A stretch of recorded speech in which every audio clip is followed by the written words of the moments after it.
So I just moved into this house about 3 weeks ago, and starting about a week ago, I've been hearing some strange noises at night. Last night, it was happening again, and I was able to get some of it on camera. And right now, it's happening as we speak, only I'm still awake. I talked to the landlord this morning, and he seems to think it's rats, so I'm going to record it to try and prove him wrong. Let's see.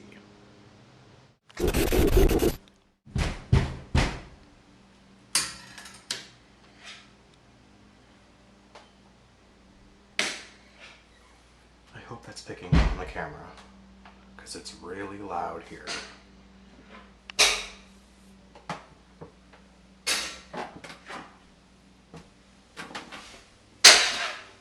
What the fuck is that shit? Oh my god. I'm pretty sure it's coming from this room right here.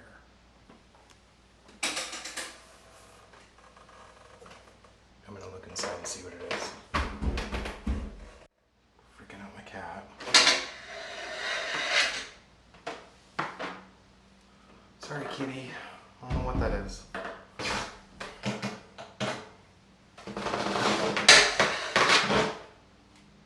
Is anybody in there?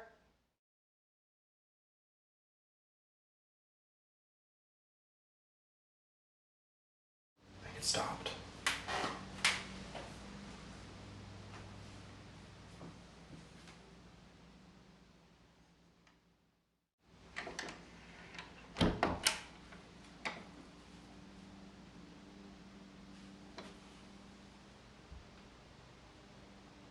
Hello?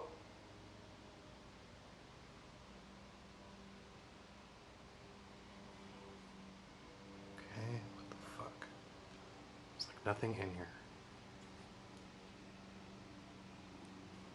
Right behind the door.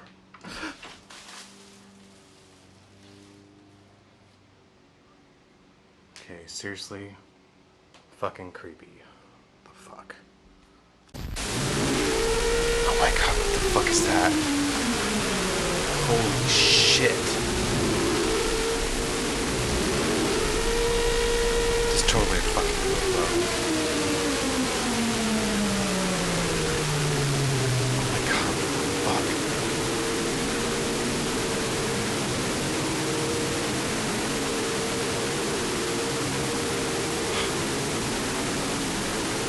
Oh my god.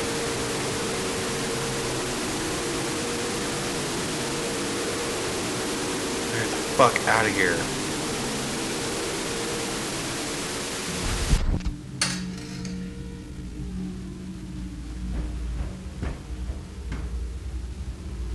Fuck.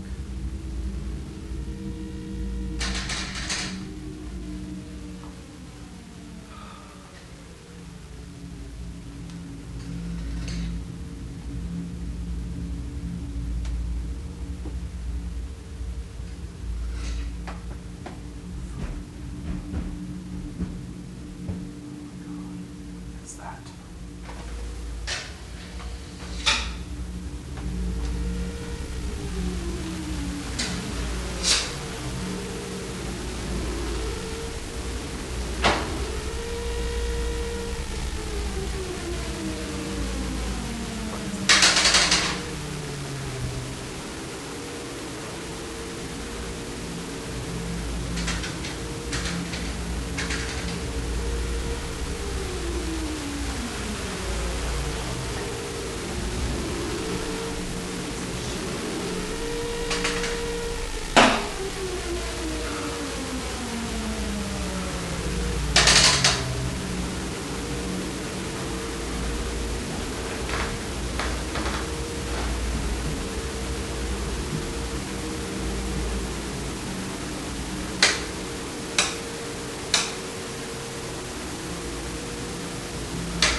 Who's in there?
2011, I was working at PayPal at the time as a phone agent, as a disputes and claims agent.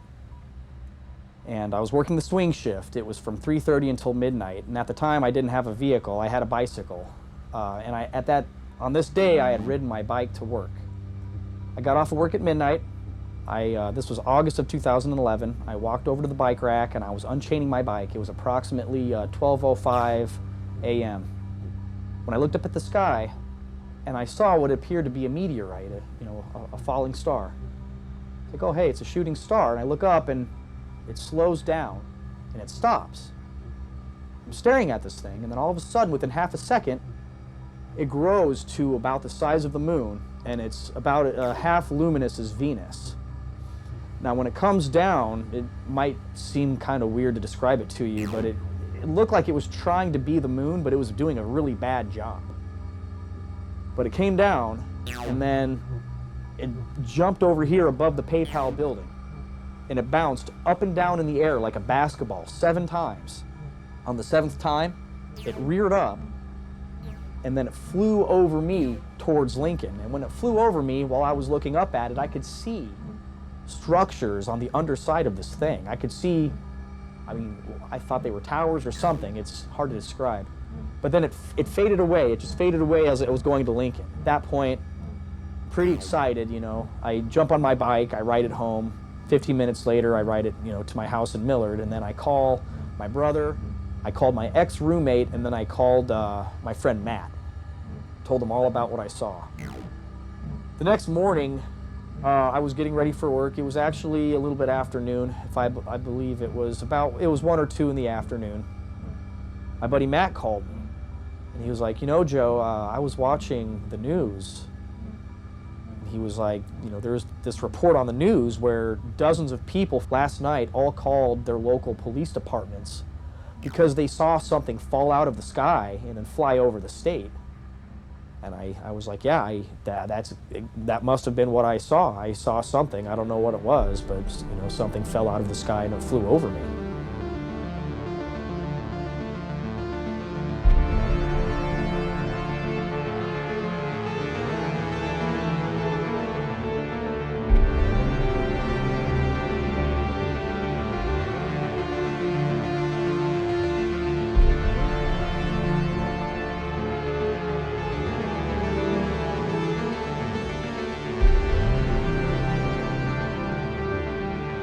When I was a little kid, must have been 4 or 5 years old, our family was living out in, I think it was Riverside. It was in San Bernardino County, and it was kind of a new neighborhood. And I remember bits and part of this story, but my mom actually recalls all this much more than me, and we talk about it. She doesn't like to talk about the story because she feels it makes people think she's crazy or whatever. She was like, "Oh, we're not going to tell this story, and it's just something within the family." But I'm going to tell it, as much as I can remember, and then also from talking to my mom. But we were living out in Riverside, San Bernardino County, and it was a new neighborhood. And I remember it was really kind of desolate in the area we were. It was all new construction and things like that. So we would have to travel like 10, 20, or 30 minutes out, really far, to a grocery store.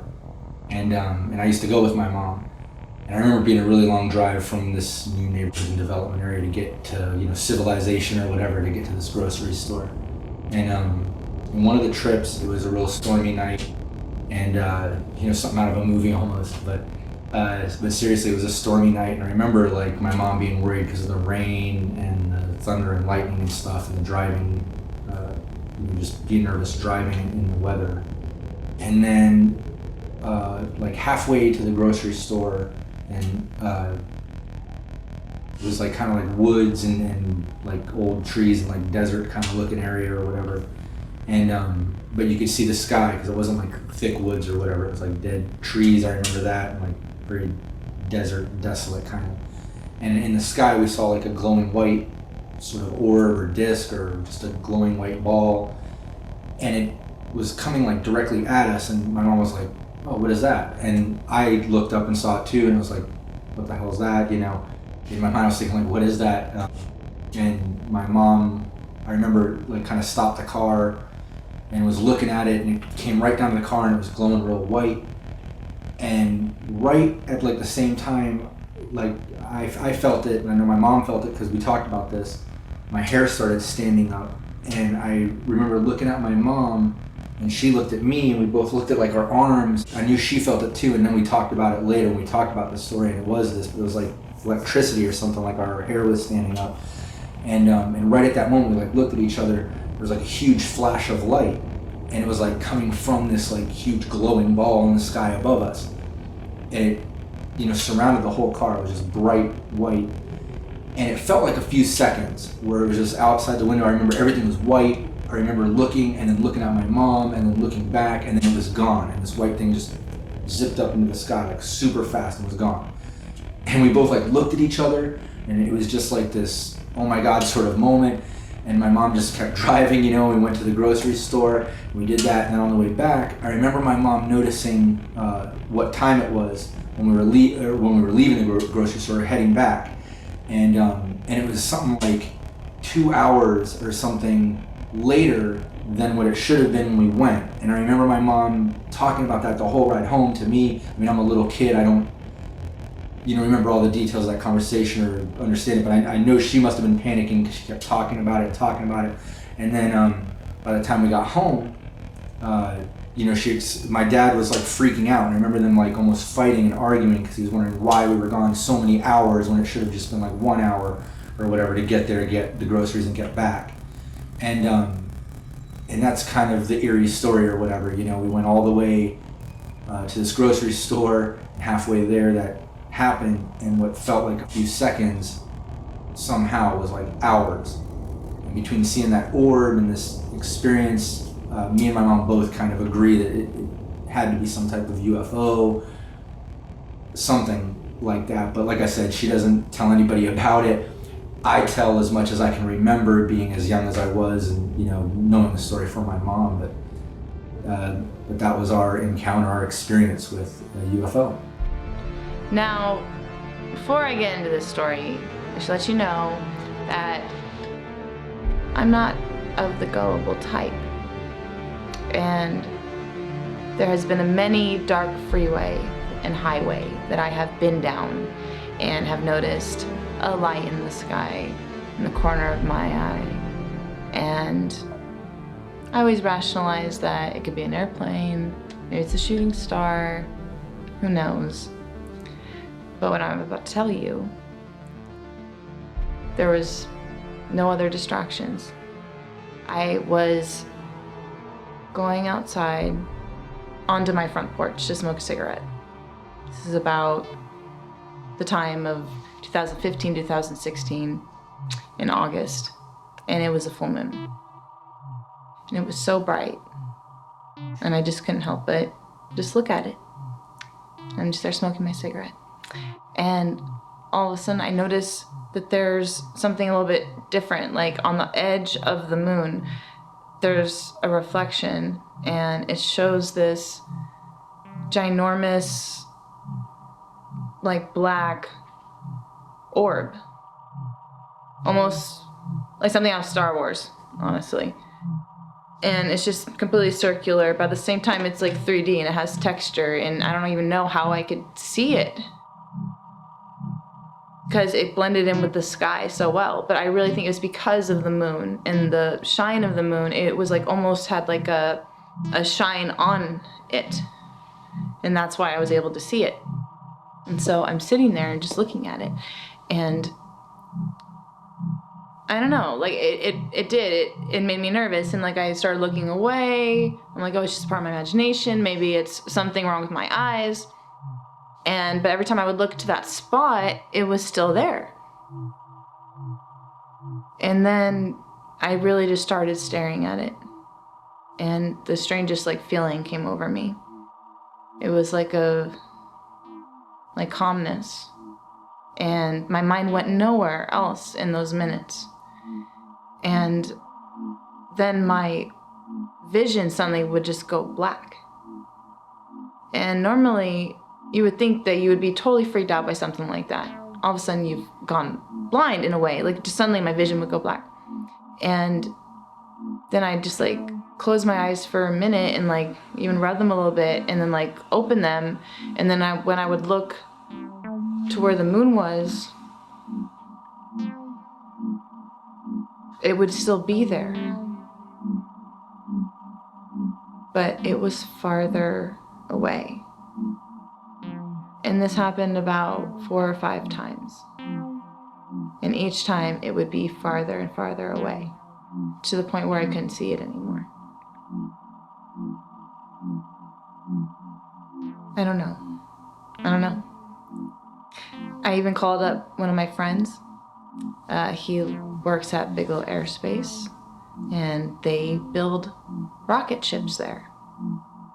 And I asked him, because he's really into gadgets, have you heard of, I don't know, maybe it's a new kind of droid.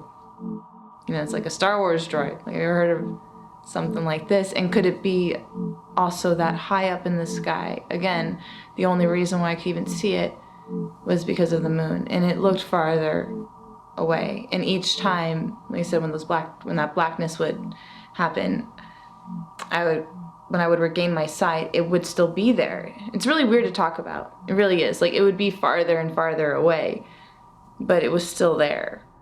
When I was a young kid, my dad managed a hotel. My mom and I, we stayed with him at the hotel, so we were basically a live-in managerial family to the hotel. It wasn't a very big hotel, but it did have quite extensive grounds around the outside of the hotel. And these grounds included a rather big bowling green, lawn bowling green, on which I often used to play. I played on the patio inside, in front of the lawn bowling green, and just pretty much ran wild there as a little kid. This goes back to 1972. I must have been about 6 years old or so, and I was still at home with my mom and dad at the hotel. I wasn't in school yet, and my mom used to do her normal duties around the hotel while I used to be close by playing, and so she could keep an eye on me. That particular day, it was a morning, I remember, we had a visit from, I believe it was a gentleman who went from place to place and sold Bibles. Now, as you know, like, you can find a Bible pretty much in every hotel room. So this guy was there, and he was showing my mom all these wares in one of the lounges to find out whether we wanted to buy a set of Bibles from him or not. I found this too boring for words, so I went outside and I started playing on the patio. Just playing, just a kid playing outside, nothing special about that. But all of a sudden, I noticed something in the sky above the bowling green.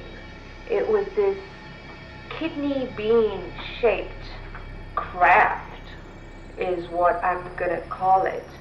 And I remember it was very colorful. The colors were not static. It did not always have the same colors in the same place. The colors kept moving across the surface of this craft, vehicle, whatever it was. A band of yellow, for instance, would come onto one side and then travel across the whole thing and disappear from the other side, and similar bands of colors would follow it or precede it. I didn't know what this was. I was just a little kid outside looking up, seeing this really strange, weird, and colorful thing in the sky. So I went inside, and I was like, Mommy, come and look. Come and tell me what this is. Please look. And she was like, no, I'm busy right now. I'm in the middle of my meeting. I'll come out when I'm done. Okay. So I went back outside, and I was like, oh, it's still there. It's still really weird. I don't know what this is, but I'm just going to sit here and watch it. The next thing that happened is that it had been sort of hovering in place up until then, but it started descending. It started coming lower and lower over the top of the bowling green. It just came straight down. It didn't fly around anywhere. It was coming down slowly, And I was utterly fascinated with this thing. I would yell to my mom, come and see, and she's like, no, please, be good, I'm still in my meeting. And I was just sitting there, watching it come closer and closer, lower and lower over the bowling green. And eventually, I went back inside again, and I said to my mom, no, you need to come and see this, in my 6-year-old language. And she was like, okay, I'll be out in a second. So I ran out again, and she followed me out this time. And she saw this thing in the sky. And she was like, what is that? I don't know what that is. I can't tell what that is. And I remember her standing next to me, and we were both watching this thing. It stopped its descent over the bowling green, hovered there for a couple more seconds, and then took off across the sky in this bright whirl of colors. It took off in a straight line across the bowling green and disappeared in the distance. It didn't go slowly, it didn't go like a normal plane, and I knew planes because we were in the flight path of the local airport, so I was so used to planes, and I knew this wasn't a plane. It just shot across the sky and vanished into the distance. And we were like, what was that? We were never able to explain what it was. There was no reports in the paper the next day like government craft flying around area or anything like that. So we literally had no choice but to label it a UFO. Unidentified flying object. It was flying, was unidentified, it was an object, but we were pretty convinced that this was like the little green man from outer space, you know? But the thing that has haunted me throughout my entire life is that what would have happened if my mom hadn't got tired of me saying, come out and look, and she had stayed inside? Would it have come down even lower? Would it have landed? Would it have taken me on board as a passenger? Would I be flying off to Alpha Centauri or whatever it is right now? Would I be dissected? I don't know. But that's the lingering question in my mind. What would have happened if it had landed?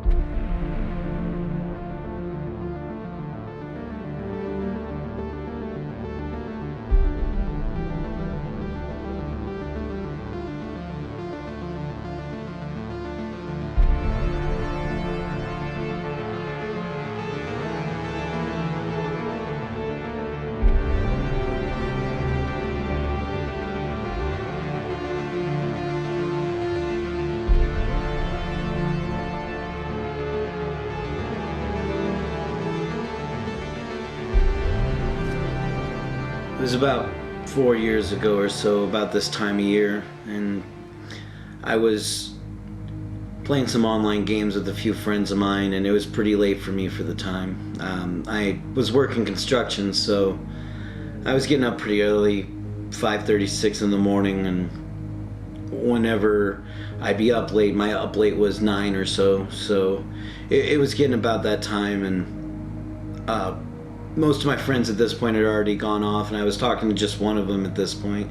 And I decided to get on the phone with them and go for a walk, smoke a cigarette, then I was going to go lay down and go to sleep.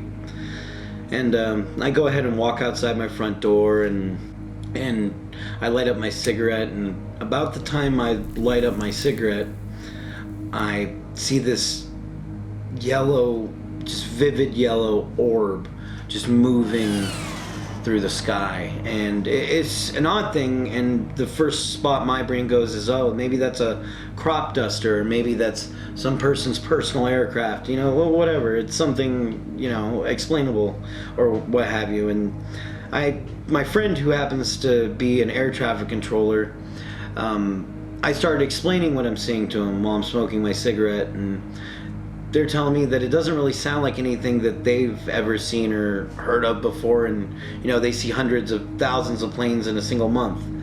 And I start trying to explain to him, hey, it's this big yellow bright light, it's very, very vivid, and it's moving across the sky. And he asks, hey, well, can you hear any engine noise? Do you hear any sounds that a helicopter would make. Do you hear anything like that? And of course I tell him no. And I'm not very good at math, and I have no degrees in science, but one thing I do understand is perspective.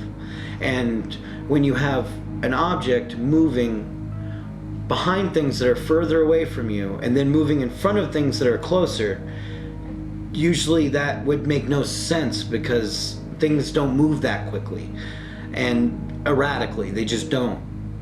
So I get to the point where we both can't understand what this thing is unless maybe I can send him a picture of it or video or whatever or what have you.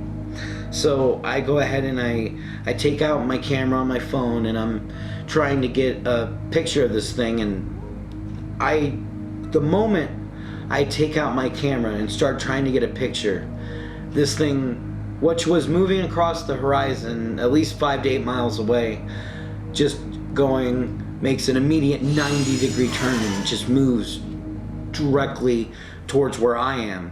And at the time, I don't think necessarily that it's going to come to me, but I definitely notice it moving towards me, and I keep trying to take pictures. I keep trying to get video, and every single picture I take, or every time I hit record on my camera, it just doesn't see anything in the sky. It doesn't pick anything up. There's no light that the pictures are retaining. So I'm not sure what that would mean at the time for whatever this thing was, but I at this point notice how close this yellow orb has gotten to me, and it's almost to the point where it's over my head, and I just start getting this feeling, this dread and nausea, like this isn't right, like this, I shouldn't be seeing this thing, like I shouldn't be looking at it, like I feel like there's just some compelling force telling me that this is bad, this is wrong, and I feel terrified. So I run into my house, I lock the door behind me, I lock all the windows, I lock all the 3 doors in my house, and I end up just trying to calm down and rationalizing what I saw for about 30 minutes or so. And I sit there and I keep trying to tell myself that it was some type of drone or plane or something weird that I saw. That's all it was. And at this point, 30, 40 minutes later, I'm messaging my friend and I feel a bit better, so I decide I'm gonna go ahead and finish my cigarette that I was smoking and try to calm myself down. So I go ahead and go out my back door, and behind my house is an eagle sanctuary, and it had very dense woodlands, swampy areas, and the moment I open my door, shooting past all of that and above all of that is this bright green blue fluorescent LED light, and it's literally going past all the trees, going above them.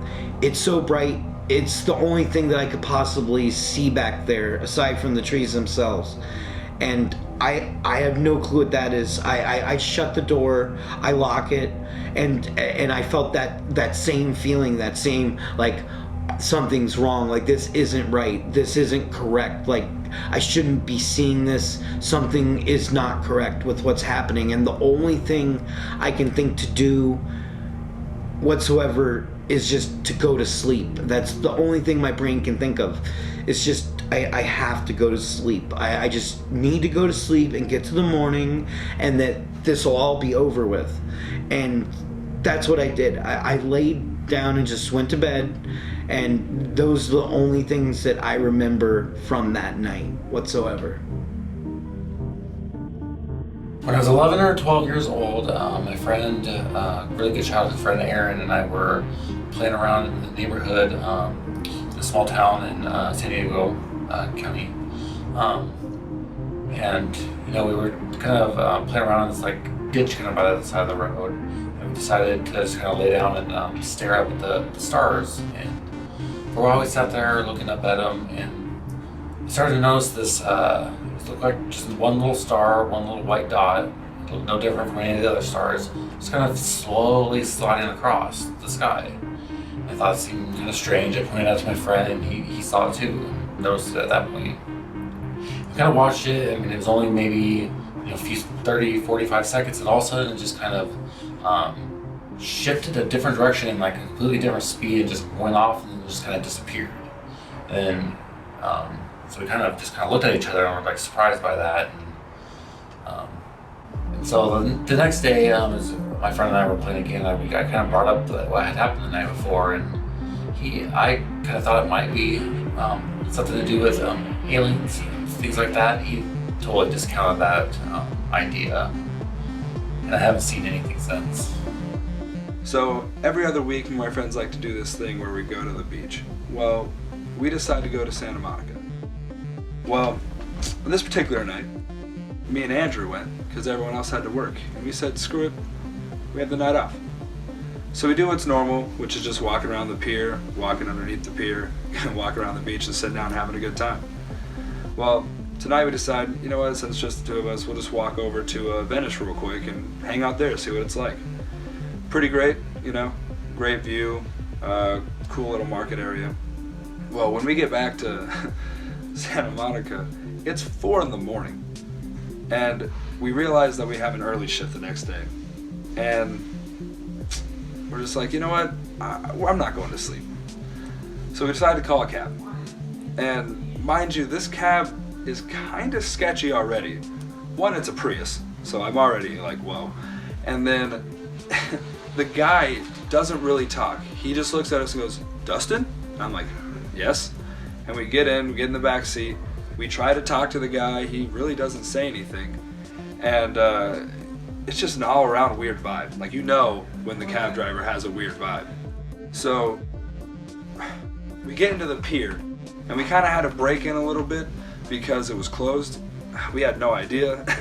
So we get to the edge of the pier, and we're looking at the lights on the left. And we see this little light coming out of the pier. And it just shoots over the water, and it's kind of just going. And we thought it was a plane, because, what else could it be? Well, we noticed that it's not blinking. And we're just like, maybe it's broken, That's a plausible explanation. Well, then Andrew notices that it's slowing down. And I'm like, oh my God, he's right. It totally is. And it just stops. And it stops there for a good 10 minutes. Like, we're sitting there talking about it for a bit. We took a video or two, and it still was there, just stopped. Well, out of nowhere, this little beam of light just shoots into the water. It's super crazy. Something's going in, and then we saw something go out. It was nuts. It was nuts. So we're like, what the hell could it be? Because we were looking at these lights, and we couldn't even notice the physical shape. Well, then the light beam goes back up, and we notice it just going the same speed. But then we notice that it's farther away somehow. We're like, whoa, we were just watching this thing. And then the same thing happens, just a smaller beam of light just go away. So I'm assuming it just went a little bit farther away. And I'm assuming it does the same thing over and over again. And me and Andrew were just like, what the hell? And Andrew looks at me and says, we gotta go, like now. So we bolt out. We don't even check the gates closed. We just need to get the hell out of there. He's calling a cab, and we notice that our cab driver's still over there. But as we're like running over there, we notice behind us that these 2 black SUVs come rolling up, and they park, they turn off their lights, and we get to the cab and we're like, hey, we're just gonna get in. And we got in real quick and said, hey, could you take us to Santa Monica? And he said, yeah, sure. And so we just paid him in cash. But again, the whole time, he was scary, he was sketchy, and he kept asking me and Andrew, like, what did you see on the pier? What did you see on the pier? And I didn't understand why this guy was so talkative when the first time he just didn't have anything to do with this. So, needless to say, I just never go into Malibu again.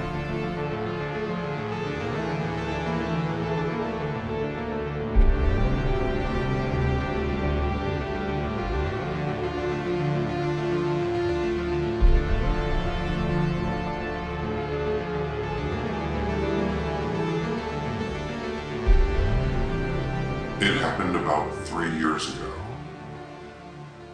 I was having a really long day at work, so I arrived home pretty late. and I decided to skip dinner because I was so exhausted, so I just crashed and went to bed early. I have breathing problems typically, so I normally have a lot of issues falling asleep and staying asleep. And so this night was no exception. Of course I couldn't sleep. I tossed and turned all night. I felt really, really hungry too. So eventually I just gave in and decided to get up, and I was gonna go get a snack and see if that helped. So I wandered over to the kitchen and was gonna go to the fridge to get a snack, and I saw two tall, thin, gray aliens. They were standing by my refrigerator, just staring at me in total silence. I thought maybe I was dreaming or hallucinating. I mean, it was the middle of the night and I hadn't eaten, and it was very surreal. Well, they kind of stood there for a few more seconds, and then one of them moved towards me, but it didn't walk. It sort of was gliding towards me, and it reached out and it touched my chest. And when that happened, I got this really strange, foul taste in the back of my throat, and I wasn't able to say anything, or scream or react. And I think I just blacked out, because I don't really remember what happened after that, except when I woke up, I was looking at this bright white light, and I felt very cold. And I looked around and realized that I was laying naked on this long steel bed. And there was almost all darkness around me except for this light above me. And then suddenly, it was 4 different of those aliens were hovering above me, sort of looking at me and looking at each other, but again, they weren't saying anything. But I kind of felt like maybe I understood what they were thinking. And they were, I think, communicating with each other about how there was something wrong with my chest or inside my chest, because they kept kind of looking at my chest and pointing at it and then at each other. And eventually one of them turned and looked at me. I felt like it told me that I was going to be okay, that they could fix me or something. And all of them touched my chest at the same time with their hands. And I got really, really warm, almost unbearable. And I wasn't exactly sure what was happening at that time. But it got so warm that I felt like I started sweating a lot and then almost convulsing or something. And then I just passed out again. I woke up and I was back in my bed in my condo here in California. And I wasn't sure at that moment if that was really a dream or had I actually experienced it. But my chest felt tingly and everything smelled really strong. Like scents I had never noticed before. And now I don't really have breathing problems at night. And I fall asleep almost immediately, and I'm able to get a good night's sleep every night, ever since that happened. I haven't told anybody about this, because of course, who's gonna really believe me? But I feel like it's such a strange experience that perhaps other people have experienced similar things. So I guess for this documentary, I'm willing to share that. I prefer that you don't show my face, and I'd like you to deepen my voice because I do risk losing my job if I appear on camera talking about this. But it's definitely an experience I'll never forget. And to this day, it still haunts me. And I have dreams that I'm back there again and that they're communicating with me. And so I feel like maybe that's not going to be the last time that happens to me. And, I don't consider myself out there or strange or anything. I don't have experiences like this normally. I never had before. I've never seen ghosts or Bigfoot or anything like that. But this is an experience that I feel very strongly did happen to me. And I feel like it could happen again. And if me sharing my experience helps with this documentary, and perhaps other people out there have similar experiences, then I'm glad to share what happened. I'm not really afraid, for them to come back. It was very peaceful, and, I'm not sure what the motivations were or why they would make an effort to heal me, but I feel like they really did. And I don't think that they're people or beings that we should be afraid of.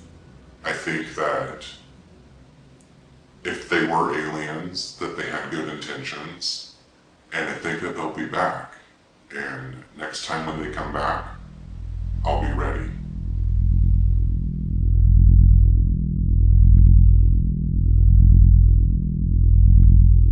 Hello, I'm Professor Graham Nightingale, author and ufologist from the University of Dudley, here in Great Britain.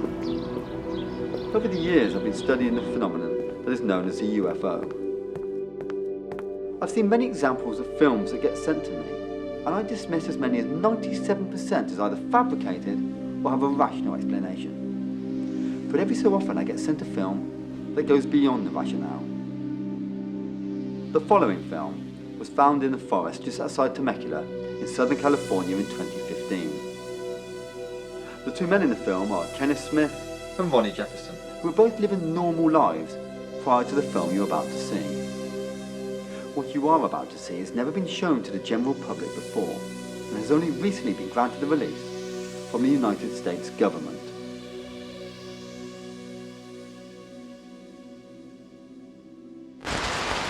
Oh man, it's beautiful out.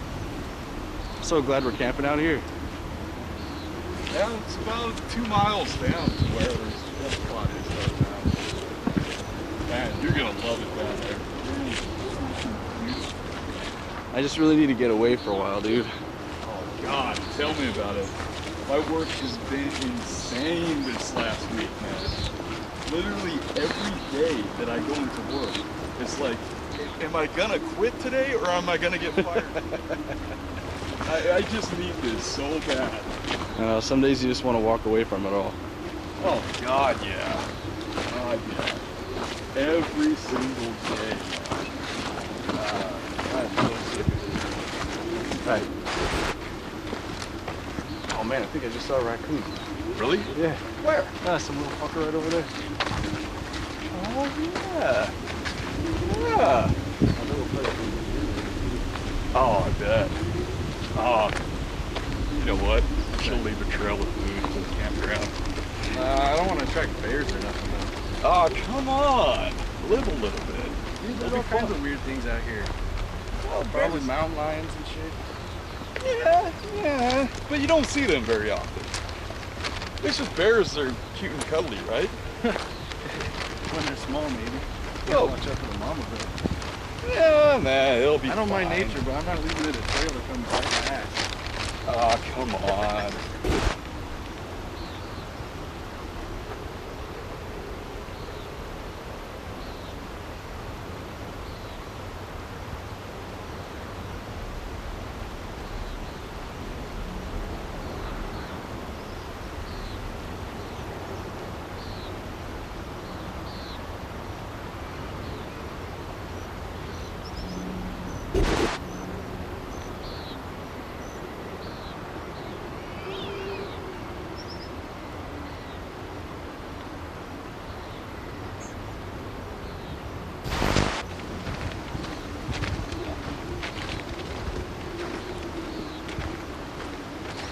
Probably be at Midsummer Scream this year. From Sunday. I'm gonna go for one of the days. My friends will be Nice. so it's gonna let me. Make sure to allow plenty of time for the Hall of Shadows stuff, dude. It's so much fun. Oh really? Oh yeah. What is that? So they have like fucking a third of the convention hall like walled off. It's pitch black. And all the local lighthouse. Woo! Hold up, man. I gotta take a leak something serious. All right.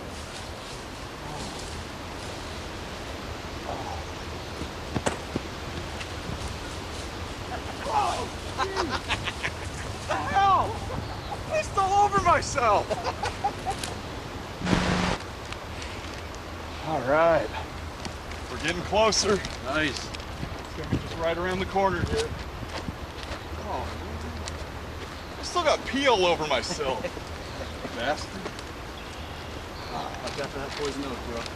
Poison oak where? Which one's poison oak? The one that looks like oak. What? But it's not oak. This poison oak, right? That doesn't help me at all. It's red and green. Leaves of 3, let it be. Right there, right in front of you. What? That's poison oak? Yeah. Dude, you know how much of that I just touched? Oh my God. That's why you've been itching your balls so much. No, that's something else. Kidding. I thought what happened in Vegas was supposed to stay in Vegas, huh?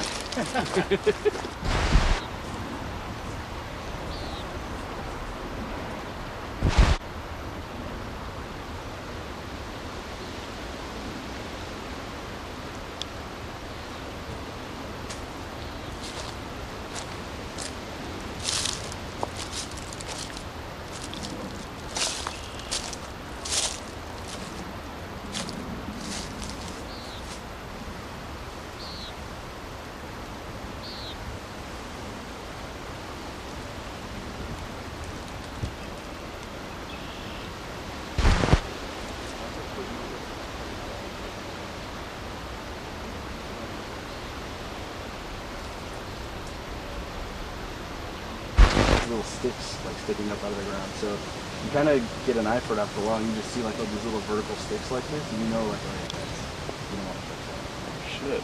Even the sticks themselves? Yeah, because it's like they secrete oils or something like that. It's not as, I mean, the sticks aren't as bad as the leaves. The leaves are the worst, but it was, depending on how sensitive you are, like.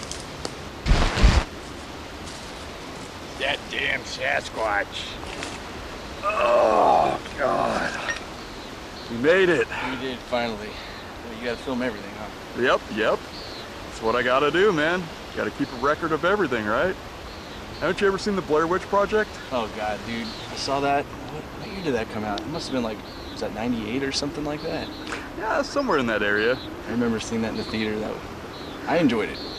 Yeah, me too. Probably not the best thing to be talking about while we're about ready to be camping. Well, I appreciate you taking the time off to come out here with me, man. Yeah? Yeah, I needed it, you know? I mean, out on my own again for the first time in a long-ass time, so just working through all that, you know? Yeah, I heard about what happened with you and Lindsay. I'm sorry, man, that sucks. It's, you know, she's just not the same person she was when I first met her, you know? We all change, but some for the better, some maybe not. Yeah, I know what you're talking about, man. It's like you fall in love with one girl and then a few years go by and it's not even the same person anymore. Yeah, well, I just want what was best for the kids, you know? Yeah, how are they holding up? They're doing good. I mean, in some ways, I think it's actually better. You know, I mean, now when I'm over there talking to them and helping them out with homework and stuff like that, it's like more focused, you know? Mm-hmm. I think that's good, you know? Before, it was just taking it for granted and just hanging out and whatever. So, I don't know. In some ways, even though it's less time, it's better time. Mm-hmm. How's the new place working out for you? Pretty good. I mean, it's better than sleeping at the office. Yeah. Could only take that for so long. Man, that's got to be rough though, going from living in a 2-story, 4-bedroom house to 1-bedroom apartment. Yeah, well, I'm getting used to it. Yeah. Better than sleeping in my truck. I remember those days. Oh yeah. Back when I had that '83 Ranger with the camper show. I remember that, man. We had some adventures in that thing. Paid $300 for it. Yep. God, I remember the time that we got all wasted and you backed it off that bridge. That sucked so bad, man. The tow truck couldn't even find us for a while. Oh God, it was pretty hilarious. I remember just being on basically 2 wheels hanging over the edge.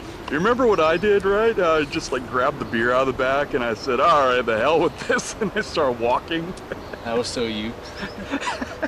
You know, the funny thing, I don't remember if I ever told you this or not, but it was pretty close to the same area where, like, I was about 21 at the time, and I was hanging out with a bunch of, like, my other college buds. Mm-hmm. And we're just, you know, ditch drinking, just hanging out, you know, just whatever. And the fucking sheriff rolls up on us, and this is gonna suck, because I was the only one that was, like, of age, right? So, turns out it's a she, and she gives us the hardest fucking time. So, everybody drank at that spot. Everybody. So there's beer cans all over the place. And I mean, we're not the ones throwing beer cans on the ground, right? You know, Mm-hmm. we pack our shit out, right? So she gives us this whole long lecture about, like, I could go to jail for corruption of minors, all this shit, right? So she says she'll let us go if we pick up every single freaking piece of trash. So we spent at least, it had to be 45 minutes all picking up all this trash, all this nasty, like, years old beer cans and stuff, and tossing it in the back of that truck. Oh my God. I know the spot that you're talking about. That's where like everybody goes to dump all their crap. Yep. Well, oh my it was a lot God. cleaner after I left. At least for a couple weeks anyways. Yeah. And then I'll meet you on the street. I'm talking about. Oh my God, that thing is huge. Yeah, don't squish me. Yeah, I wouldn't want to. Oh my God. Yeah, he's just scared. Yeah, I'll leave him alone. I'm not gonna put the tent there. For initiating the gas station stuff, because he said he wants me just like walking by in the background, like out of focus, just snuck in there. What's your character? I'm Bubba's cousin. Like a napkin around her neck.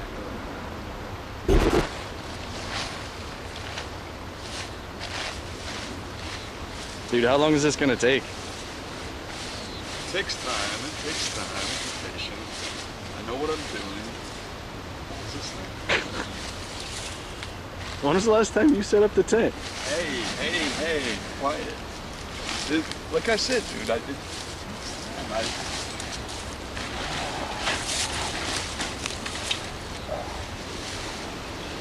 I don't think you have all the stakes, all the poles, man. Dude, I think I know the last time we used this. Oh yeah? When? 4th of July 2 years ago. When everybody was so fucked up. Oh my God. Yeah. I mean, I wouldn't be shocked if there's a dead body in that tent back. There might be. Dude, that was the night that Bill got punched out by that Marine. Remember? Oh yeah, she was pissed. Oh my God. I remember too that it's like at 3 in the morning, he got up to take a piss and he fell like right on me through the tent. Oh my God. Is that what you were telling everybody? So I heard that night different. Shut up. All right. Let's see how this goes. Yeah.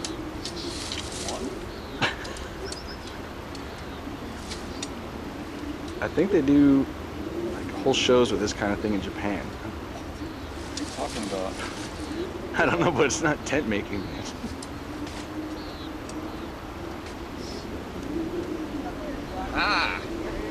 Success. Aha.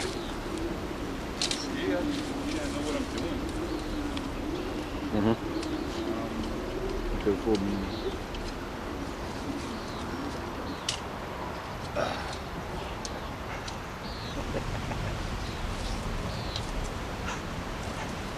Wait a minute. Shouldn't there be more? Yeah, I think there's supposed to be 4. Are you just gonna sit there and film, or are you actually gonna help? No, I'm good, man. You just want to see me struggle.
book it. Dude, did you hear that? No, what was that?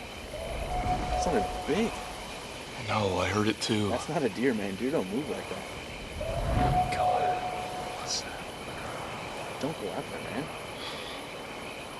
I gotta check this out. What are you doing? Ronnie! Where'd you go, man? Where are you? Ronnie! What the heck? Ronnie! This is so messed up. Dude, you better not be fucking around. Ronnie!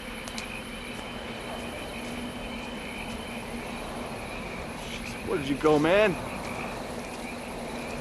Ronnie!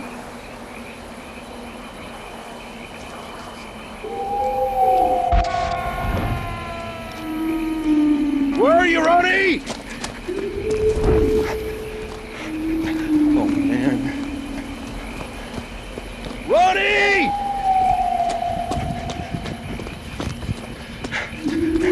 Holy shit. Holy shit. Dude!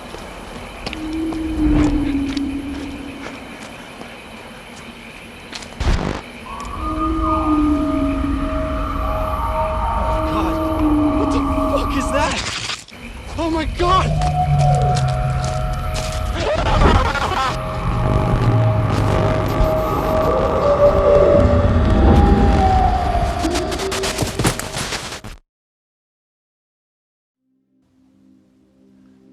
That's the footage in full. No cuts, nothing changed. But if you're still skeptical, then ask yourself these questions. Why would two men fake their own disappearance? I mean, if they wanted to vanish, why not just up sticks and go? Why leave all their belongings? And when I say all, I mean over $5,000 in their bank accounts, their homes, their cars, even their mobile telephones. Why leave such an expensive video camera lying around in the middle of nowhere, where the chances of finding it were so slim, and the chances of the footage still being intact? Minimal. The footage was eventually found some 6 months later by some hikers. But if it was faked, how did they get a camera 250 foot into the air before dropping it? And before you think it was a drone, then think again. It wasn't shot on a drone camera. Plus, a drone wouldn't work in such a dense forest. There's so many questions left unanswered. But what really happened? I leave that question with you.